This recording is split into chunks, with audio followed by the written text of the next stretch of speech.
What's going on, guys? Dr. Flamethrower here from the April Archives, and I am going to be doing a deck profile on Volcanion Turtonator. This is what. Sorry about this part area right here. I tried to get rid of it, but it would not work.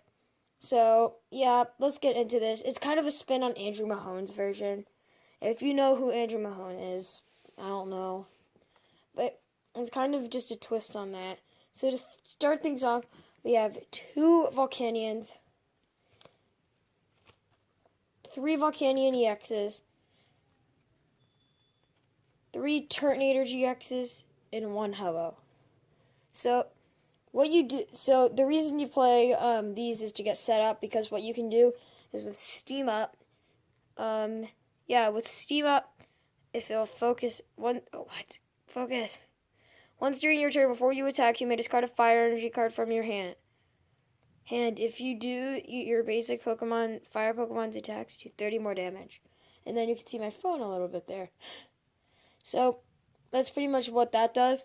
So with that, you could do more damage with Power Heater. With Power Heater, you can, it allows you to choose 2 of your bench Pokemon and attach a fire energy from your discarded that.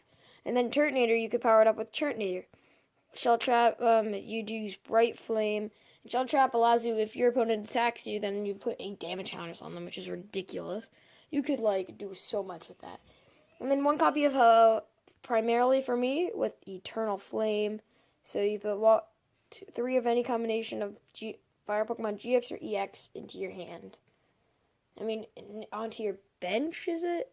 Yeah, from your discard onto your bench. So that pretty much does it for the lineup of fire Pokemon on this side, if you know what I mean. Kind of does it for that. So now, let's get on to the supporter Pokemon. We play a 1-1 line of Starmie and Staryu and 2 Tapu Lele. This is really honestly just standard stuff for Volcanion Turtonator. Really standard. So there's no point in changing it. You just got to keep it. It's pretty much like the way you got to go. And this is the best Staryu because it has free retreat. Because, look, it says right here, free retreat, the breakpoint Staryu. And a retreat cost of 1 on Starmie is not bad either. So that's primarily what you want to play. So that's pretty much the Pokemon lineup.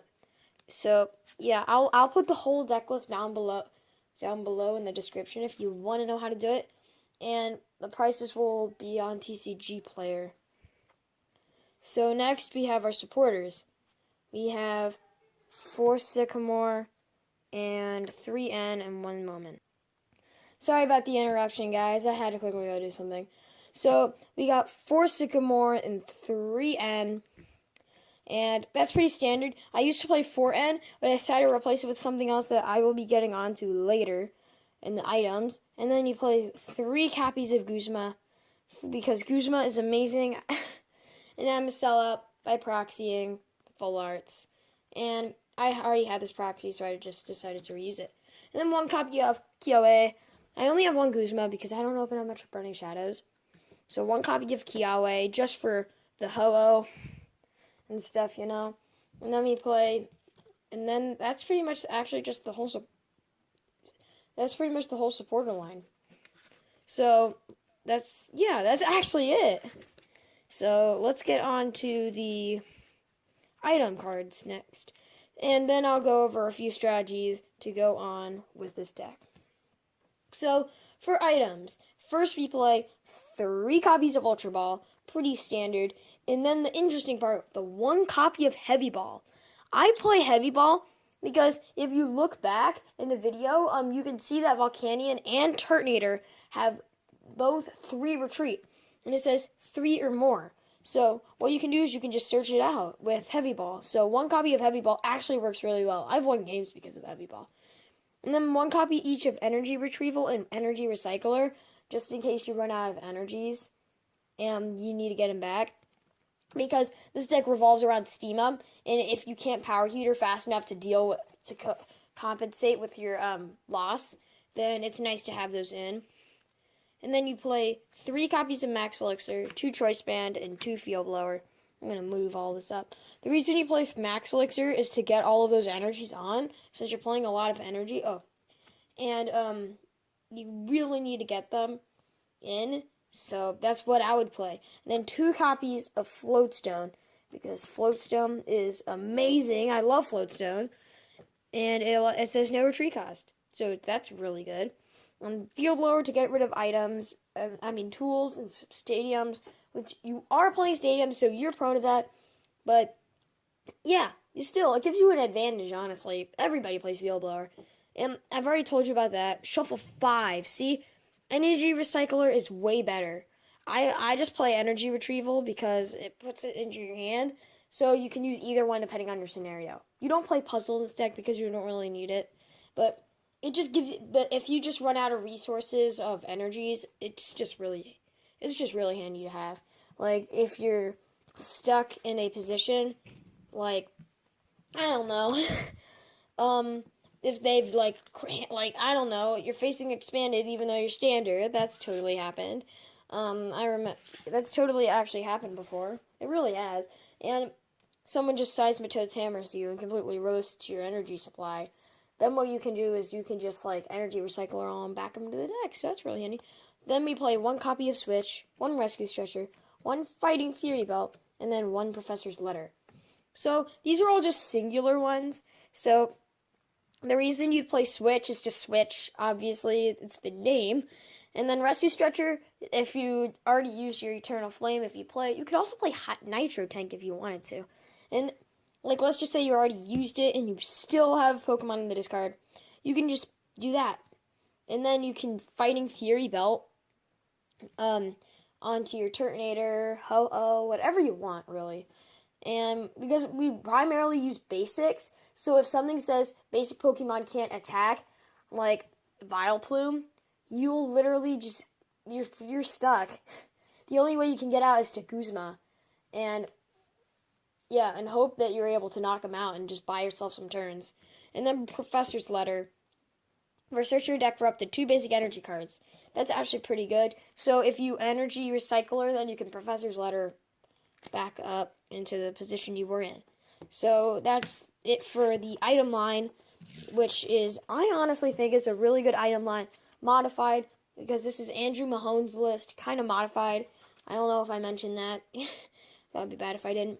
And they played 2 copies of Brooklyn Hill, and then 1 copy of Scorched Earth. I don't know about the Scorched Earth. I think it's interchangeable, but what it says is I'm really interested in is because it says, I need to get a new one because this one's damaged. This one is really damaged. It says, once during each player's turn, that player may discard a fire energy or fighting energy from his or her hand, and if they do, they can draw 2 cards, which I think is good.